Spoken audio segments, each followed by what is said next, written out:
And that is, a lot of people on TV didn't expect a war like this to happen in, let's say, certain neighborhoods. This is not a developing third world nation. This is Europe. These are prosperous middle-class people. These are not people trying to get away from areas in North Africa.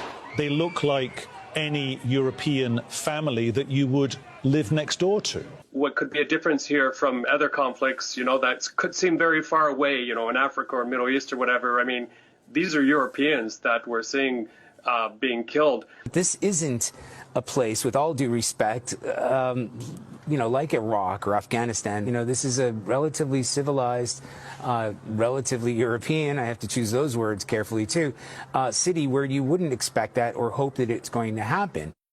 Wow. That was you choosing your words carefully?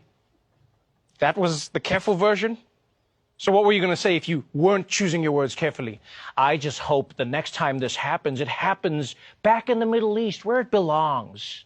Here's the thing, people. Here's the thing. Beyond the racism, right? Let's forget the racism. Oh, how I wish we could forget about the racism. You do realize that until very recently, fighting crazy wars was Europe's thing. That was Europe's entire thing. That's all of European history. They even had something called the 100 Years' War. You understand how long that is? That's like a decade. They got a Nobel Prize because they stopped fighting. Imagine that. Now people are going to be like, oh, to see this in Europe, to see this. Like, I'll tell you now, I don't know about you, but I was shocked to see how many reporters around the world, by the way, seem to think that it's more of a tragedy when white people have to flee their countries. Because I guess what, the darkies were built for it? I mean, you see how they run in the Olympics, Peter. Clearly God has given them this talent for a reason. I totally agree. I mean, even if this wasn't a war, these people would probably